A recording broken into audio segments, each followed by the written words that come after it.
Olá, quarto ano! Como tem passado? Espero que todos estejam bem. Vamos para a nossa aula de Geografia? Eu sou a professora Adriana, nós vamos fazer hoje a unidade 7, preparando a apresentação oral. Nós vamos da página 133 até a 138. Nossa rotina. Nós vamos continuar aprendendo sobre as etapas de organização de uma pesquisa. Nós vamos ler a 6ª, a 7ª e a 8ª etapa, das páginas 134 até a 136. Nós vamos estudar o material que será usado para a coleta de dados para preenchimento da ficha. Vamos preencher, vocês vão preencher em casa, a ficha da página 143, os itens 3 e 4.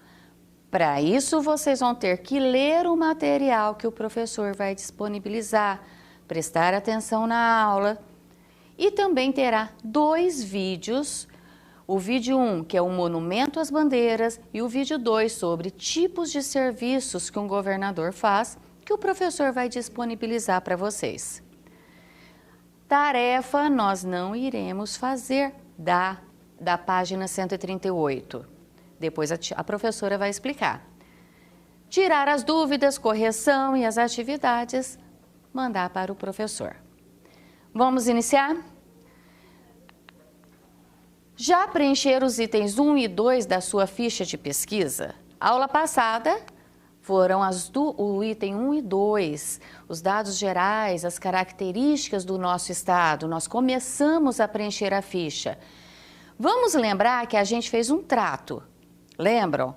Nós vamos sempre apresentar, a professora aqui vai mostrar as informações necessárias e vocês vão tirar os itens importantes e preencher a ficha na página, lá no final da unidade de Geografia. Então, essa vai ser a nossa forma de pesquisa. Então, 1 e 2 fizeram a aula passada. Vocês já tinham ouvido falar da Mata Atlântica? Foi uma das características. Você deve ter descoberto que o gentílico de quem nasce na cidade de São Paulo é paulistano. E quem nasce no estado de São Paulo é paulista. Então, nós estamos estudando o estado de São Paulo. Uma das informações foi: quem nasce aqui no estado de São Paulo é um paulista. Espero que vocês estejam gostando. Vamos lá para a 6ª, 7ª e 8ª etapa. Preparar a apresentação e ensaiar. Ao final da pesquisa é preciso dizer o que você descobriu. Toda pesquisa, todas as informações coletadas, a gente já viu que a gente tem que organizar, anotar, organizar. E aí, o que eu faço com isso? A gente tem que apresentar. De que forma que a gente apresenta? Os resultados podem ser em forma de seminário, palestra ou congressos. Como combinamos, nós não faremos a apresentação oral, nós não estamos na escola. Mas você precisa saber que para fazer uma boa apresentação oral, precisa de uns itens. Como que eu vou me apresentar? Como que eu vou falar tudo que eu estudei? Primeiro passo é ensaiar. A gente ensaia a fala, para não ficar gaguejando, é feio, né? Falar de cabeça erguida, o rosto voltado para o público. Sempre que a gente vai apresentar, eu tenho que falar olhando para as pessoas. Imagina falar olhando para o chão, como fica feio. Nós temos que saber o que vai falar, para evitar ficar lendo. Sempre estudar antes, olhar um pouquinho, relembrar, pode, mas a gente já tem que ter ensaiado. Preparar cartaz ou slides para mostrar para o seu público enquanto você fala. É mais ou menos como a professora está fazendo aqui. Percebam, eu tenho as informações, tudo que eu estou mostrando para vocês está aqui.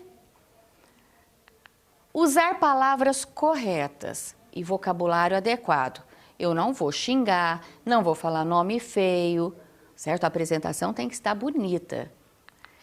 Cronometrar a sua fala para que não fique uma apresentação muito extensa. O tempo não pode ficar longo, senão as pessoas vão ficar cansadas. E outros cuidados que forem necessários. Toda vez que eu for ensaiando, eu percebo o que eu tenho que melhorar.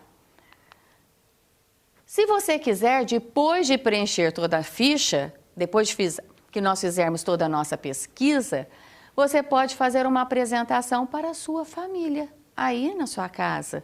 Olha que legal! Chama lá o pessoal, põe sentado no sofá e você apresenta o seu trabalho. Vamos para a nossa ficha. Atenção para a nossa ficha de pesquisa. Hoje, já na página 143, nós vamos preencher os itens 3 e 4. O que você descobrir na aula de hoje, você vai anotar na página 143, itens 3 e 4. Responda as perguntas na ficha fazendo um pequeno texto. Vocês já tiveram exemplos na aula passada de como a gente vai responder. Então, agora vocês vão montar um pequeno texto, parágrafo, em cada item, explicando, respondendo essas perguntas. Isso está o suficiente. Como que o Estado de São Paulo foi constituído, criado? A professora vai dar os dados, vocês depois vão ter que assistir a aula ou olhar nos slides no site da secretaria. Quem foi o responsável pela constituição do Estado? Quem começou a formar o Estado de São Paulo? Quem foi o primeiro governador do Estado de São Paulo? Esses 3 itens, vocês respondendo em forma de um pequeno texto, em um parágrafo, vai ficar perfeito para dar os aspectos históricos. Presta atenção que a professora vai começar a dar as informações. Então, para o item 3, os aspectos históricos do Estado de São Paulo. Você sabe quem foram os bandeirantes? A história do Estado de São Paulo começou com um povo desbravador, chamados de bandeirantes, que subiu serras e abriu florestas para marcar o seu território. Os bandeirantes começaram as viagens saindo do sudeste do estado para o interior do Brasil. Essas viagens eram chamadas de bandeiras, pois seus homens carregavam bandeiras. Essas viagens eram organizadas para aprisionar os índios e procurar pedras e metais preciosos nos sertões. Então, esses homens, grupo de homens, se organizavam e saíam desbravando, tirando matas, abrindo caminhos para encontrar índios que eles queriam escravizar e pedras ou pedras preciosas, metais preciosos. Pessoal, eu não vou entrar em tantos detalhes. Isso aqui é uma matéria que vocês vão estudar em história, tá bom? Então, para saber quem começou a formar o nosso estado, foram os bandeirantes, homens que abriam caminhos. Vocês sabem quem foram? A imagem que temos dos bandeirantes nos livros é de homens bem vestidos com bota de couro, mas a história revela uma verdade diferente. Os bandeirantes andavam descalços e com roupa muito simples. Na história, os bandeirantes são considerados os heróis, principalmente pela transformação da simplicidade São Paulo em uma grande metrópole, anos mais tarde. Mas outras opiniões também retratam os bandeirantes como bandidos cruéis, sanguinários, pois nas suas expedições existem registro de que eles saqueavam aldeias indígenas, matando as crianças, abusando de mulheres e escravizando índios. Nós temos 2 informações sobre os bandeirantes. Em alguns livros são heróis. Por que heróis? Porque eles transformaram, abriram caminhos, eles eram corajosos, entraram nas matas, enfrentaram os animais. Mas, por outro lado, Algumas histórias também mostram que para eles fazerem tudo isso, eles entravam em aldeias indígenas e saqueavam, roubavam, matavam as pessoas, os índios, escravizavam muito deles. Então, você terá a sua opinião própria sobre os bandeirantes conforme você for estudando mais sobre eles. E aí, cada um passa a ter a sua opinião, mas a gente precisa estudar para depois poder falar, certo?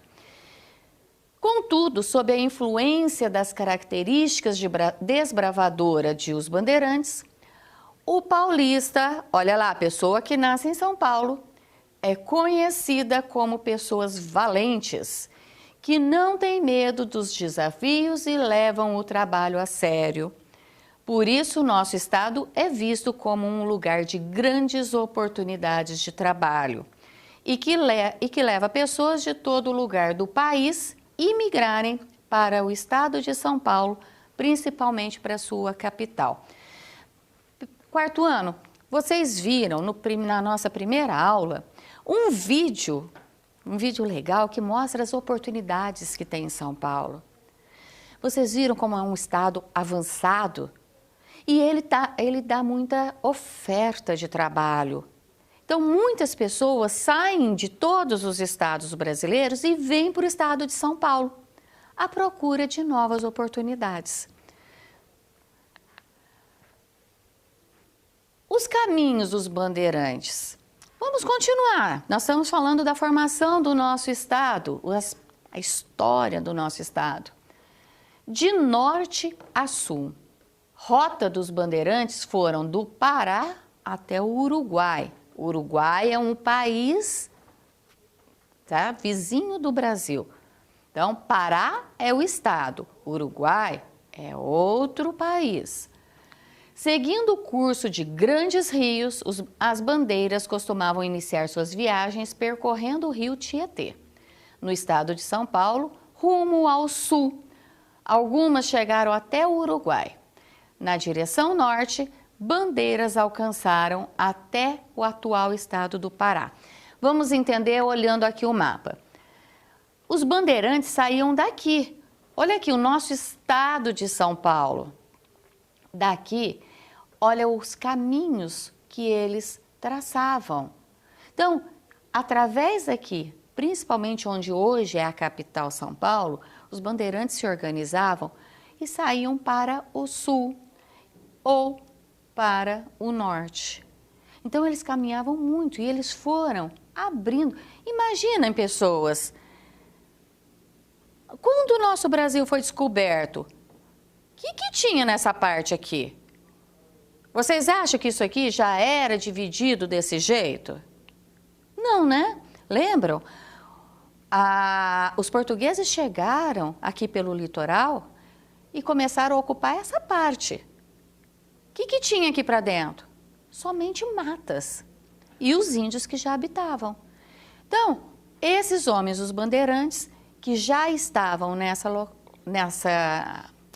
localização, eles começaram a adentrar para Minas, aqui no Pará, foram para o sul, procurando índios para escravizar e pedras, metais preciosos. Alguns bandeirantes famosos, nós temos Fernão Dias Pais, Raposo Tavares, Manuel de Borba Gato, o Bartolomeu Bueno da Silva, mais conhecido como Anhanguera, inclusive tem uma rodovia com esse nome. Esses são os mais famosos, são os que lideravam. Observe que todas as expedições saíam de onde atualmente é a nossa capital, São Paulo. Deu para entender um pouquinho? Aqui nós temos uma imagem que mostra os bandeirantes se organizando para começar a sair em expedição. Nós temos monumentos pela capital. Em homenagem a esses bandeirantes, foram criados alguns monumentos lá na capital, na cidade de São Paulo. Esse primeiro monumento aqui, olha que lindo, é enorme, é um ponto de turismo para as pessoas visitarem.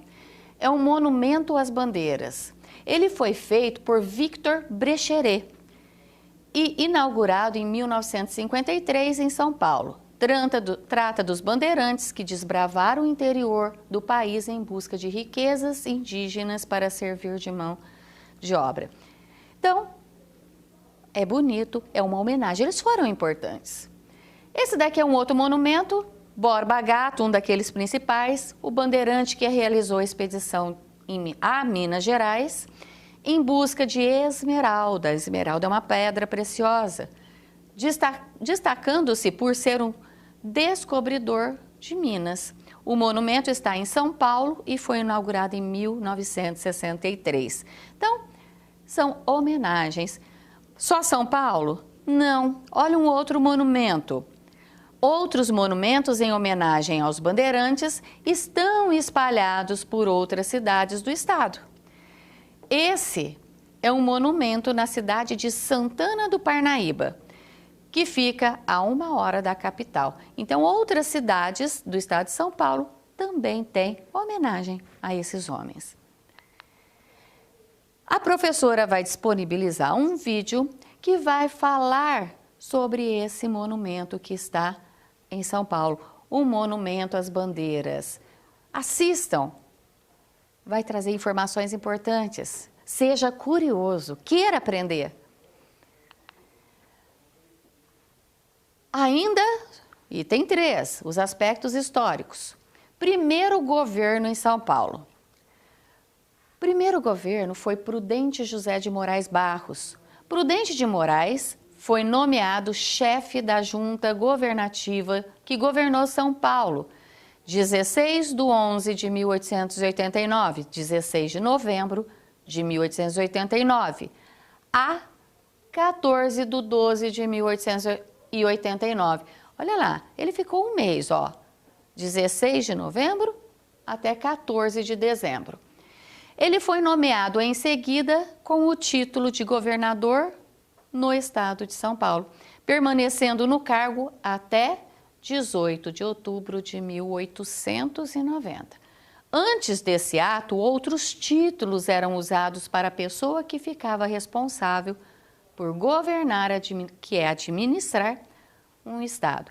Então, o primeiro homem, o primeiro governante que recebeu um título de governador foi o Prudente José de Moraes. Aqui nós temos algumas imagens, aparece ele correndo. Por quê? Porque ele sofreu um atentado, tentaram matá-lo, Prudente de Moraes. Aqui tem a imagem dele com a família e aqui uma imagem numa sessão política. Ele estava ali na parte... Até hoje eles se reúnem para decidir os melhores atos, né, para o estado. Falamos sobre os aspectos históricos, algumas coisas importantes da história do estado de São Paulo. Vamos passar agora para o item 4, os aspectos políticos. Da mesma forma, responda as perguntas da ficha fazendo um pequeno texto. Nós já colocamos para vocês a orientação. Se vocês responderem essas perguntas em forma de um texto, um parágrafo aqui no item 4, vai ficar ótimo. Então, primeira pergunta, quem é o atual governador do estado? Nós já falamos, hein, pessoal? Como é a sede do governo do estado, quer dizer, aonde o governador trabalha? Quais as responsabilidades de um governador? O que ele tem que fazer? Vamos prestar atenção que nós vamos agora começar a falar sobre o item 4, os aspectos políticos. Esse senhor que já foi apresentado para vocês é o nosso atual governador. Ele se chama João Agripino da Costa Dória Júnior, mais conhecido como João Dória.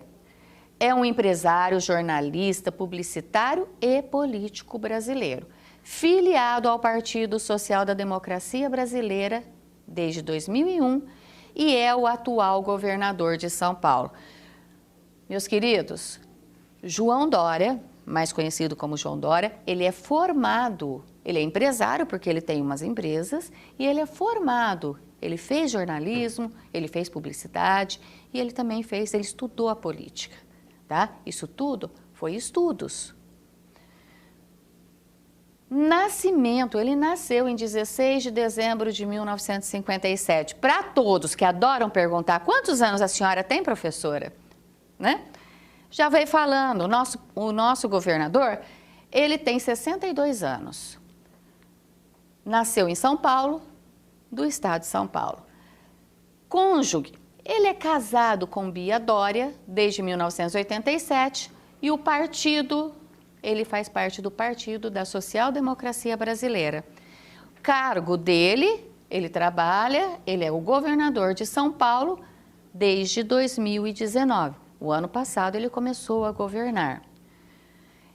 A formação dele, formação pela FAAP. FAAP é uma sigla que significa Fundação Armando Álvares Penteado. E ele tem os filhos Carolina Dória, Felipe Dória e o João Dória Neto. Nosso primeiro governador. Mas todo governador precisa de um vice. A hora que ele não puder, ele tem um vice. E o vice do estado de São Paulo, o vice-governador, é esse outro senhor, que se chama Rodrigo Garcia. Tem 45 anos, é advogado e empreendedor. Nasceu em Tanabi, no estado de São Paulo, e é casado e tem 3 filhos. Vice-governador do estado de São Paulo é também secretário de governo. Ele toma conta de uma das secretarias. O governador não está sozinho. O vice-governador é a pessoa encarregada de substituir o governador caso este renuncie. Quer dizer, caso ele fala, eu não vou mais ser governador. E a sua posição, ou seja, afastado do poder ou precisa afastar-se do cargo temporariamente. Qualquer funcionário, qualquer trabalhador pode ficar doente, ter que se afastar. Ele pode ter que fazer uma viagem, ter que se afastar. E para isso tem que ter um substituto. No caso do governador, quem substitui é o vice-governador. A sede do governo paulista é o Palácio dos Bandeirantes. Esse lugar aqui é onde o nosso governador trabalha.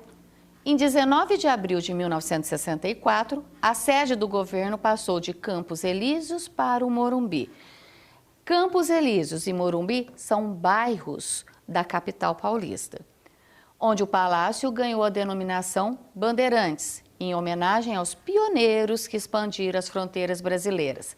É no Palácio dos Bandeirantes que o governador e o seu vice desempenham a sua função de dirigir a administração estadual e representar o Estado, defendendo seus interesses junto ao presidente e buscando formas de investimentos no estado de São Paulo. Recebeu esse nome, Palácio das Bandeiras, em homenagem aos bandeirantes, que nós acabamos de estudar, e é aqui que o nosso governador trabalha. As professoras vão disponibilizar um vídeo para vocês que vai falar o que um governador faz para melhorar a saúde, a educação e a segurança das pessoas. Como ele pode fazer isso? Assistam o vídeo, tá? A professora vai disponibilizar, é só apertar e vocês vão assistir um vídeo. Não é longo, é interessante também. Na página 143, a nossa ficha, anote na nossa ficha as suas descobertas dessa aula. Todos os itens nós falamos aqui. Então, hoje vocês vão fazer o item 3 e o item 4. O que você descobriu na aula de hoje, você vai anotar na página 143, itens 3 e 4 e mandar para o professor. Mais uma vez eu peço, caprichem na letra. Hora da tarefa, nós falamos, nós não iremos fazer a tarefa da página 138. Exercício em 2, não vamos fazer. Seria um preparo, um ensaio para a apresentação. E isso nós não vamos fazer. Então, somente preencher a ficha, itens 3 e 4.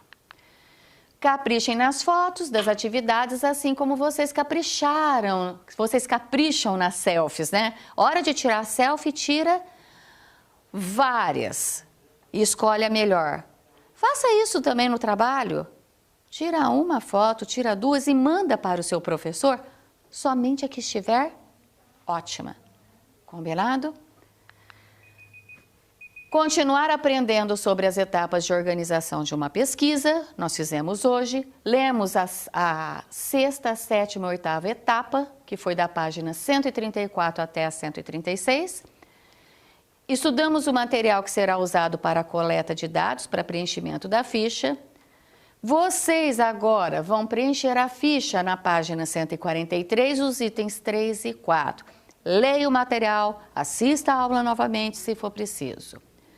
Assistam os 2 vídeos que o professor vai disponibilizar e as dúvidas, correção das atividades, manda para o professor.